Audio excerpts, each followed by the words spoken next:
These highlights are brought to you by Scody, tested by people like you. Campolina, thoroughbred racing and breeding. Goop, websites that work.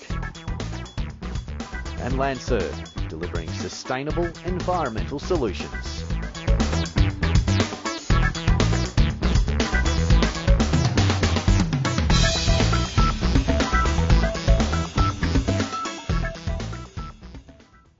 Portland in Victoria greeted us with calm and clear early morning conditions as the second leg of the 2012 Scody Cup, the Budget Forklifts Tour of the Great South Coast, prepared to get underway.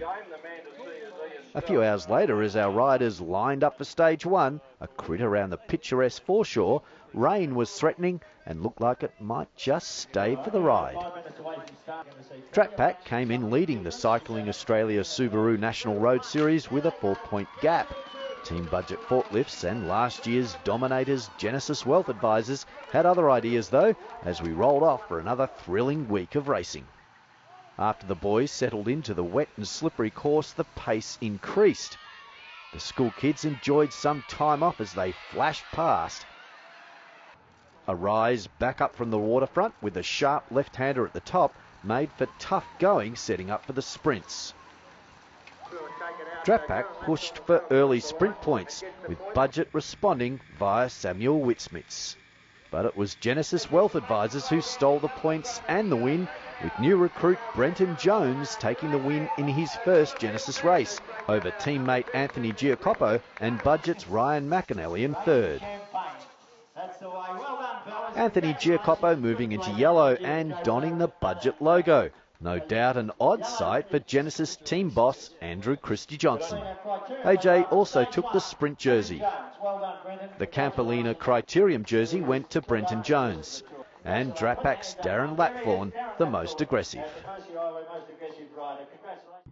After a quick break for lunch, the sun came out for the start of stage 2 from Portland to Nelson. Peter Herzig, Team Budget Forklifts, took the KOM points 8Ks in. Pushing into a decent win, various riders tried to get away, but it was fruitless, the bunch staying together. This sprint at 37K saw Search to Retain's Neil van der Ploeg coast in for the points over Genesis Pat Shaw and Budget's Samuel Whitsmiths. The 49K sprint at the bottom of a slight descent saw Luigi Vecchio, African Wildlife Safaris, thundering along ahead of the pack. With 10Ks to go, teams started to get organised. Genesis Wealth Advisors and the Scody-clad Team Budget Forklifts driving the field. Once again we saw attacks off the front as the likes of Joe Lewis, ABS Morgan's ATS Pro Cycling, and Daniel Bonello of Plan B Racing made their moves. But it was all in earnest as the pack stayed in control. With a large stack at around 3Ks to go, all hopes were for a clean finish as the bunch rounded the last corner. It was not to be though, as this image overshadowed Luke Davison's win for Team Budget Forklifts.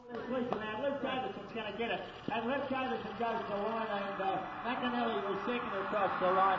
So with a few riders heading home a little worse for wear, including series leader Will Walker, who withdrew after feeling ill, the podium saw Luke Davison, Team Budget Forklifts in the Scody winner's jersey, along with teammate Ryan McAnally in second, and Croydon Cycle Works' Jack Beckinsale in third. Budget's Peter Herzig went back to his motel in the Campolina Hill Climbers jersey.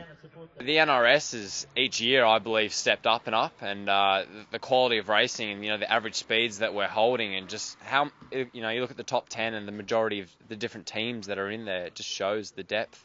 But we've got a very strong team here, and most of all, we get along very well and we communicate very well. So I think that's what really helps at the end of the day. You go that little bit harder because he's also your teammate, but he's your friend. So, I think we'll try and do our best for the next couple of stages, but who knows what will happen. Anthony Giacopo remained in yellow. Jake Kaufman was awarded the Tifosi Most Aggressive, and Neil van der Ploeg walked away in the Shimano Sprint Leaders jersey.